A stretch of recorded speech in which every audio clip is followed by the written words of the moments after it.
Mimi nilikuwa na jambo moja. Mbona sije? Kwa sababu muda huu ambao nao kukutana na wewe hapa. Nilimwacha hapo nyuma kwenye ile nyumba nani yule mpembenue si mpembe nani sijui tunamuozesha. Au wewe unasemaje? Hilo wazo zuri. Maana hata bibi mkubwa aliwahi kunishauri. Anasumbua pale nyumbani siku 2, siku 3 hajarudi. Hilo tunamuozesha. Mbona sije? Kwa sababu mimi mwenyewe hapo unaponiona, Allahu yatafsiri ile naijua vizuri kabisa. Ile pale naoa tunamuozesha mkeka tunampiga pa. Ndio chakwa cha 2000. Wewe umenielewa au unaongea peke yangu? Mimi nishakuelewa ndugu yangu. Sasa nisikilize kwa makini. Naenda kuvaa kanzu yangu sasa ile. Umenielewa sijui? Na wewe kama unaenda kubadilisha nguo kabadilishe.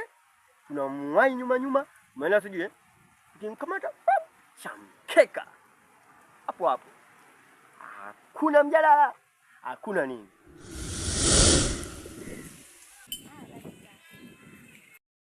Naomba sana nisaidie kukutana naye. Waze kuhusu kukutana naye au sawa zero niachie mimi.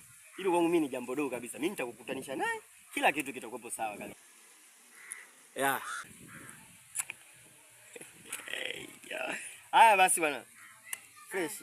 Michongo mingine kama ipo nini? Peane tu. Haya poa.